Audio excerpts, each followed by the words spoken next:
Сәлеметсіңдер ме балалар? Математика сабағы. Бүгінгі сабағымыздың тақырыбы бөліктер және бүтін. Бүгінгі сабақта сендер бүтін мен бөліктерден теңдік құрастырып, оны шығаруды үйренесің. Таңдап алу әдісі деген ұғыммен танысасың. Сабақты мұқият қара, тыңда, түсін. Өйткені бұл түсінбесең кейін өзің қиналып қаласың. Кішкене күрделірек тақырып. Енді сабағымызды бастамас бұрын өткенді қайталауды өтейік. Кеше сендермен белгісіз сан бойынша теңдіктерді шешуді үйренгенбіз. Мына суретте сендер бос төркөз, біз айтқанбыз белгісіз сан дедік. Енді астында мынадай мысал жаздым. 6 қосылған бос төркөз тең 9. Яғни бос төркөзімізде белгісіз сан тұр. Сол санды табуымыз керек дедім. Бұны қалай табамыз дедік? Үлкен саннан кіші санды азайттық. 9-дан 6-ны алсақ 3 қалады. Яғни бос төркөздің ішінде 3 тұрады. 6-ға 3-ті қоссаң 9 деген сан. Енді осы белгісіз сан, яғни бос төркөздерді пайдалана отырып, біз бүгін бөліктерді тауып алып, бөліктерді осындай бос төркөздермен белгілеп алып, бүтінді табуды үйренеміз. Енді сабағымызға қараймыз. Оқулықтың 34-35 беттеріне қараңдар. Тақырыбында былай деп тұр балалар: бөліктер және бүтін.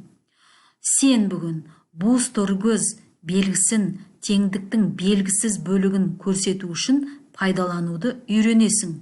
Бос төркөз белгісін сендер жаңағы теңдіктің белгісіз бөлігін көрсету үшін пайдалануды біледі екенсің. Одан кейін сенің бірелтін сөздерің, тірек сөздерің бөлік, бүтін деген сөздермен танысасың. Ал енді содан кейін бүтін мен бөліктерден теңдік құрастыруға болады. Бөліктер бірігіп бір бүтінді құрайды дейді. Енді осы сөйлемдердің мағынасын түсінеміз. Ол үшін сен жаңағы астындағы мына схемаға қарап отыр. Схемаға мұқият қара. Сызбаға. Сызбада жаңағы дүзу сызық берілгенде, оларда дүзу сызықты астынан да үстінен де ерек сызықтармен қоршап қойған. Сен енді алдымен мұқият ортасындағы дүзу сызыққа қара. Дүзу сызықты екіге бөліп сызған екен. Жартысын көкпен, жартысын қызылмен.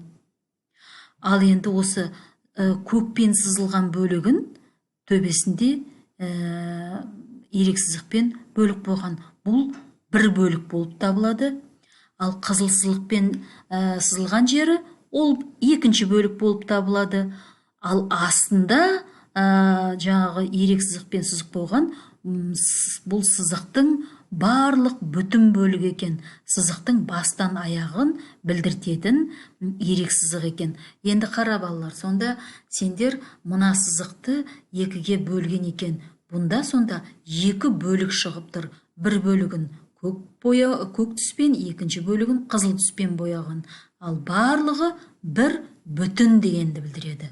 Егер жаңағы көк сызық пен қызыл сызықты қосып жіберсек, барлығы бір бүтін деген мағынаны білдіреді екен. Сонда біздің бүгінгі өтіп отырғанымыз бөлік және бүтін дегендеріміз осы. Ары қарай кеттік. Енді келесі мына тапсырмаға қара балалар. Былай дейді: құрылысқа саяхат. Құрылыс материалдарын қарап шық, бүтін мен бөліктерді анықта, теңдіктер құрастыр. А суретіне қараймыз. А суретінде кірпіштер берілген, қаланған кірпіштер. Сол жағында 8 кірпіш қаланған екен, оң жағында 7 кірпіш қаланған екен. Ал енді осы кірпіштердің барлығы 15 кірпіш екен. Өзің ерінбей санап шық. Енді осыған байланысты теңдік құрастыр депті. Қалай құрастырдық онда? Сол жақтағы 8 бен оң жақтағы 7-ні қостық, барлығы 15 кірпіш болған екен. Ал енді ә суретіне қара, бұнда цементтер туралы берілген. Цемент деген жаңағы заттарды бір-біріне байланыстыратын зат десе де болады. Құрылыс материалына жатады. Қараңдар, сол жақта 3 қорап цемент, оң жақта 6 қорап цемент. Осы бойынша қандай теңдік құрастырған екенбіз? 3 қосу 6 тең 9 деген теңдік құрастырған екенбіз. Енді ары қарай не істейміз, тыңда. Мына суретке мұқият қарап отыр. Құрылыс алаңына құбырлар алып келді. Құбыр деген дәу трубаларды айтып отыр. Жерде 5 құбыр жатыр. Сана: 1, 2, 3, 4, 5. Ал машинаның үстінде, жүк машинасының үстінде белгісіз қанша құбыр жатқаны, оған сұрақ белгісін қойыпты. Ал жердегі жатқанда, машинаның үстінде жатқан барлық құбырлардың саны 7 екен. Біз сонда машинаның үстіндегі құбырлардың санын табуымыз керек. Енді осы жерде бүгінгі өтіп отқан бөліктер, бүтіндер деген қайсысы болады, балалар? Бұл жерде бірінші бөлік мына жерде жатқан құбырлар. Ол бөліктің саны 5 екен. Екінші бөлік ол машинаның үстінде жатқан құбырлар. Оларды білмейміз. Сұрақ белгісін қойып болған. Ал бүтін бұл жерде 7 деген сан болады. Өйткені құбырлардың барлық саны 7 екен. Енді осыған байланысты мынандай теңдік құрастырған екен. Қараңдар, 5 қосылған бос төргөз тең 7. Теңдігінің бір бөлігі белгілі. Қайсысы белгілі, балалар? Жерде жатқан құбырлар, олар 5. Ал екіншісі белгісіз. Ол машинаның үстіндегі жатқаны, ол белгісіз. Ол белгісізді немен бос төргөз ретінде жазған екен. 5 деген бұл теңдіктің белгілі бөлігі, бос төргөз бұл теңдіктің белгісіз бөлігі, ал 7 бұл бүтін екен. Енді бұны қалай табамыз деп ойлайсыңдар, балалар? Әрине, жаңағы үлкен саннан кіші санды азайтамыз. 7-ден 5-ті алсақ 2. Ендеше машинаның үстінде 2 құбыр жатыр екен. 5-ке 2-ні қоссақ, барлығы 7 құбыр болады екен. Түсінікті ғой, балалар? Енді осы жерде жаңағын осыны сызбамен көрсеткен, астында сызбасына қара. Көк түсті сызықпен жерде жатқан құбырларды белгілепті, 5. Ал қызыл түспен машинаның үстіндегі құбырларды белгілеген. Ол белгісіз. Оны белгісіз болғандықтан бос төргөз қойып қойған. Ал енді астында 7 деген ол бүтінді білдіреді. Сонда 5 деген бөлік, белгісіз төргөздегі қызыл сызықтағы ол да бөлік, ал астында бүтінді білдіреді екен 7 деген сан. Жақсы ғой, түсінікті ғой, балалар? Келесі тапсырмаға қараймыз. Бұлай дейді: құрылыста құрылысшылар жаңа үйдің 5 қабатын салып бітірді. Олар әлі бірнеше қабат салады. Салынып жатқан үй 9 қабатты болуы керек. Белгісізі бар теңдік құрастыр. Әлі қанша қабат салыну керек? Қараңдар, балалар, құрылысшылар 5 қабатты үй салып жатыр. Салып қойды 5 қабатты. Қараңды, санайық. 1, 2, 3, 4, 5. Олар енді әлі тағда бірнеше қабат салу керек дейді. Бірнеше дегеніміз белгісіз. Әлі қанша салатын білмейміз. Ал бірақ үй 9 қабатты үй болу керек екен. Сонда құрылысшылар әлі қанша қабат салу керек деп ойлайсың? Енді осының астына теңдік құрастырдық. Қараңдар, 5 деген жаңағы салынып болған қабаттың саны, қосылған бос төргөз.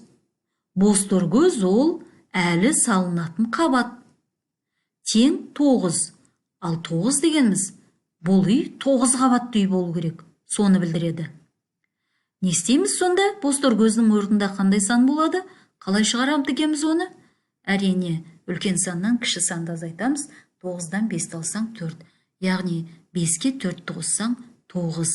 5 дегеніміз бұл салынған қабат. 4 дегеніміз әлі салынатын қабат. 9 дегеніміз барлық қабаттың саны. Сонда бүгінгі өтіп отқан бөліктер бұнда балалар 5 дегеніміз бірінші бөлік, 4 дегеніміз екінші бөлік, 9 дегеніміз бүтін. Жақсы, келесі. Ары қарай былай дейді. Енді бұны өзің дәптеріңе шығарып көр. Құрылысқа бірнеше құты көгілдір сыр, бірнеше дейді белгісіз ендеше, және 6 құты сары сыр әкелінді. Барлығы 17 құты сыр әкелінді. Белгісізбен теңдік құрастыр, белгісіз санды тап. Енді бұны дәптеріңе өзің шығарып көр. Содан кейін былай дейді бұнда. Есте сақта, теңдіктегі белгісіз бөлікті табу үшін таңдап алу әдісін қолдануға болады. Таңдап алу әдісі деген не? Қазір осын түсініп алыңдар. Таңдап алу әдісі. Мына жерге тырнақша болмаппыз ау. Жақсы, таңдап алу әдісі. Алдымен мына суретке сызбаға қараңдар. Сызбада жаңағы тура сары сызықпен белгісіз санды белгілеп қойған, ал жасыл сызықпен белгілі бөлікті белгілеген, ал бүтіні бұнда 20 болып тұр. Енді біз жаңағы сары сызықты қалай табамыз? Ол үшін 20-дан 8-ді алдық. 20-дан 8-ді алсақ 12 болады екен. Сары сызығымыз 12 болады. Ал енді біз тура осылай жасыл сызықты да белгісіз қылуымызға болады. Жасыл сызықты табу үшін біз керісінше 20-дан 12-ні азайтамыз. 8 болады. Ал енді біз мүмкін бүтінді тапқымыз келетін шығар. Бүтін белгісіз болуы мүмкін. Ал бүтінді табу үшін 2 бөлікті қосамыз. 12-ге 8-ді қоссақ 20 шығады. Сонда бірінші жолы мұқият қараймыз. Бірінші жолында сары сызықты белгісіз қылды. Оны қалай тапқанымыз туралы теңдік құрдық. Екіншісінде жасыл сызықты белгісіз қылып, оны қалай тапқандығымызды көрсетіп жазып қойдым. Ал үшіншісінде бөлікті табуға байланысты теңдік құрастырып жазып қойдым. Таңдап алу әдісі дегеніміз осы балалар. Жақсы, сендер енді келесі тапсырмаға қараңдар. Мына тапсырманы да өздерің орындап көр. А, ә деген 2 тапсырмадан тұрады. Бүгінгі сабақты дұрыс тыңдасаң, бұны тез шығарасың деген ойдамын. Жақсы, енді сонымен балалар, біз бүгін сендермен бүтін және бөліктер деген ұғыммен таныстық. Сонымен 2 бөлік арқылы біз бүтінді таба алады екенбіз. Не болмаса бүтініміз белгілі болса, 1 бөлік белгісіз болса, үлкен саннан кіші санды азайтып, екінші бөлікті, не болмаса бірінші бөлікті таба алады екенбіз. Жақсы, енді үйге берілген тапсырма жұмыс дәптері бойынша 31-32 беттерді орындаймыз. Жақсы, сау болыңдар.